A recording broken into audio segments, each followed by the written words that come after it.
and I apologize for starting a little later than we are supposed to, but then better late than never, right? Actually, I was caught up with a lot of work at the bakery.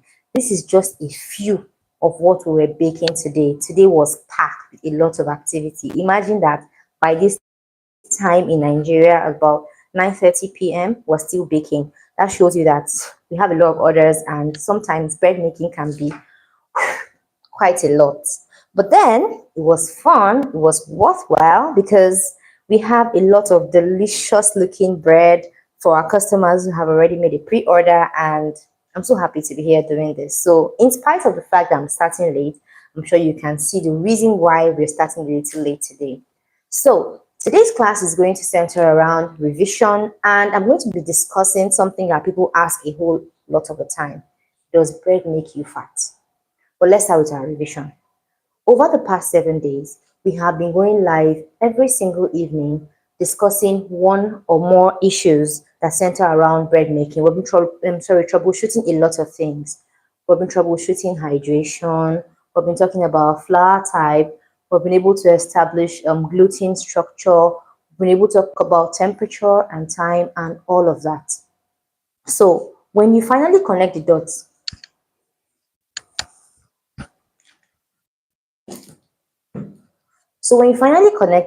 you get to understand that everything as regards bread making is a system. Bread making is not just a hit and miss magic approach. It's a system. Everything has to fall into place at the right time, at the right quantity, and at the right temperature for you to be able to have beautiful looking bread every single time. From your flour has to be right for the recipe. First of all, your flour is a structure. It gives a structure to your bread. So you have to get your flour right. We learned about different types of flour types yesterday. We learned about bread flour, we learned about all-purpose flour, and we learned about cake flour. As regards flour used for baking, we also were able to establish the fact that there are different types of flour used for baking. Some persons use refined flour and others opt for whole grain flour. Now, if you're in the organic space like we are, or you're trying to delve into organic bread making, you have to understand that whole grain flour behaves very, very differently from refined flour. So we're able to learn that. Then a couple of days ago, we learned about hydration. Hydration is not just water put into bread. Hydration is other liquid ingredients you add into bread that form the water. It can come from milk, it can come from eggs, it can come from honey, it can even come from butter.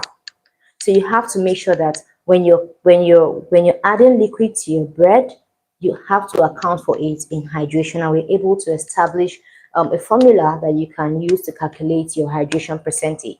Don't just go multiplying liquid quantities. Let's say you want to scale up a recipe, you have a 500-gram recipe that can make one loaf of bread. You want to make 5 loaves of bread. You say, okay, you multiply that recipe by 5, which is not bad in itself. But when you're multiplying the liquid ingredients, let's say egg, and you multiply egg by 5, and you multiply the water by 5, you're going to get a sticky dough. So you have to make sure that you check how many grams exactly the egg weighs and convert it into percentage of water content before you now deduct it from the overall water that is required for that bread. If you're finding it confusing, please make sure you let me know in the comment section, and I'll give you a link to the previous video that I had made concerning hydration. We're able to also establish the fact that gluten is a blanket that covers the bread. Gluten is what traps the gas. It prevents the gas released by the yeast to escape. So without gluten, your bread will turn out dense and hard. Gluten is a structure, is a network that is built over time by proper kneading. And we're also able to establish the fact that gluten is not bad. A lot of people hear gluten and they become scared. Gluten, gluten. No, gluten is a protein. It's a protein that is formed in wheat bread when wheat bread comes in contact with water.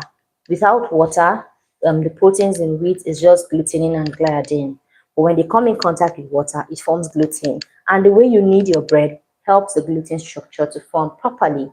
So you have to knead until you establish that window pane test. And we have done a whole lot about kneading your bread properly, establishing your window pane test, and all of that over the course of the past few days.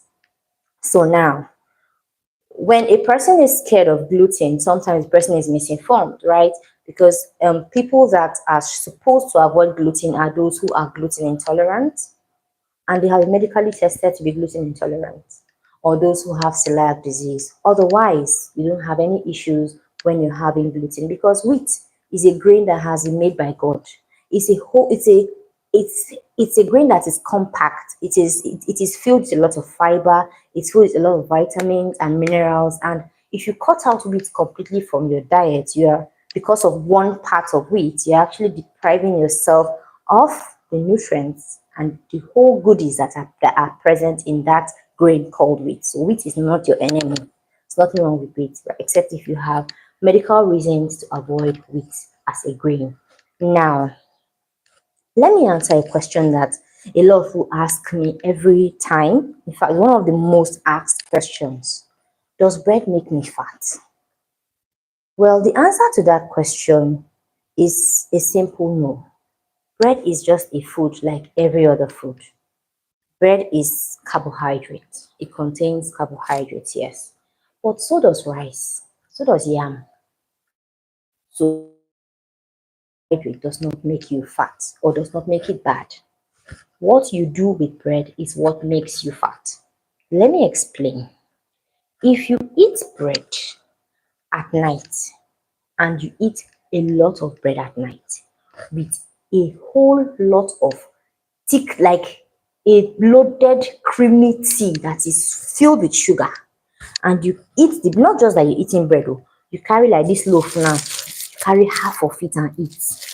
Then the tea is not like what they want to use and go and bath baby. Now full it with milk and everything inside, and you take that every single night straight. That's your like midnight snack. You're surely going to get fat. It's not just the bread that made you fat. It is the way you eat the bread that made you fat and what you eat it with. Now compare that with someone that eats bread every day but chooses to just have two slices of this bread and inside it adds protein and eats it with green tea or with lemon tea or something that has less fat or as good as water. Yes, when you're eating 8thBeryl organic bread, you can actually eat it with just water because the bread is made to be naturally sweet. The bread is sweetened with natural fruits. You need to taste the goodness behind 8thBeryl organic bread so you can really understand what I'm saying, right? So you don't even need tea to eat all kinds of bread. Now, there are some breads that are specially designed to help your gut.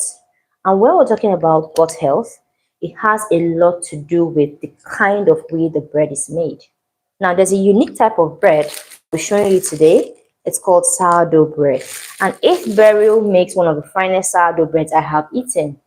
The reason is that the starter is allowed to culture naturally. So sourdough bread is not made with preprocessed yeast. It's made with natural yeast found in the environment. Yeast is everywhere in the air we breathe. So we culture the yeast and turn it into a starter. Now that starter gives a slow ferment to this bread. This bread takes close to 20 hours to make. It's a slow ferment bread, but the results are divine. Now talking about whether bread is good for your health or bad for your health, it depends on the kind of bread you eat. Because when it comes to slow digestion, sourdough bread is the way to go. It doesn't spike your blood sugar levels. It is very, very, very good for your gut health. It contains natural probiotics thanks to the starter used to make the sourdough bread, and of course the time it takes for it to slowly ferment. Now, apart from that, talking about the kind of bread you eat, here at 8thBeryl, we don't just make bread for making sake. We make sure that we pair our bread with a lot of starch. And potato flour is one of the flour that we use basically to make our breads like our coconut bread and our plain sliced bread and our bread buns that you can see here.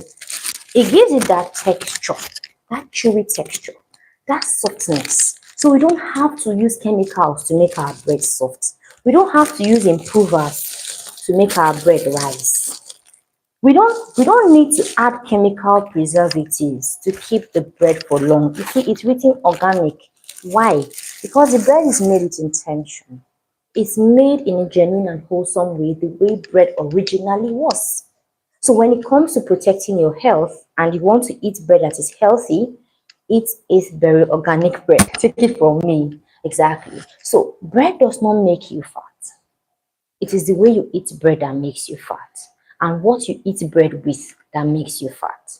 Now, when you're pairing bread, sometimes it can be challenging. Sometimes you can get bored, like, I want to eat bread every time, bread and egg, every time, bread and egg. No, I want to eat something else. I wish my bread had more protein on its own without what if I don't have egg? What if I don't have the strength to go and fry eggs or boil eggs or something? And you want something that's it's an all-in-one bread but still speaks healthy, then this is your go-to bread.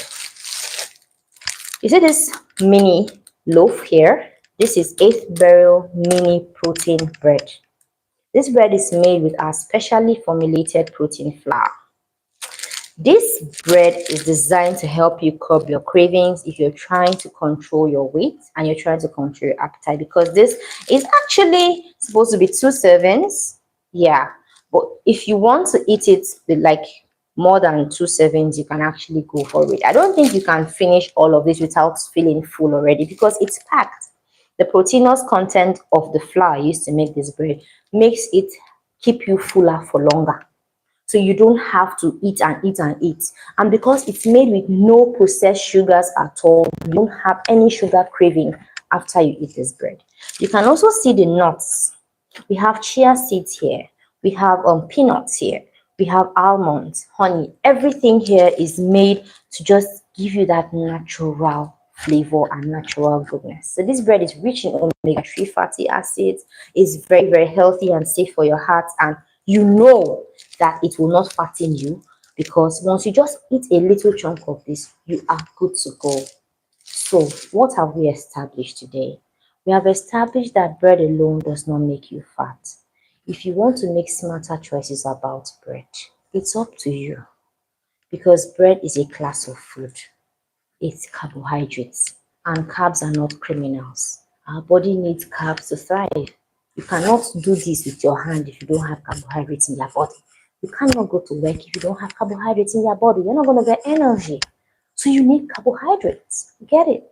But you have to make smarter choices about bread. You have to choose better bread, watch your portion control, and make sure that you're choosing 8thBeryl organic bread. My lovelies, thank you so much for doing this with me today, and thank you so much for your time. This is good night, and tomorrow stay tuned for another beautiful and packed edition of our 8thBeryl baking class. It was nice doing this with you. I hope to see you tomorrow. For now, it's good night. Have a good night rest. Bye. Clock it.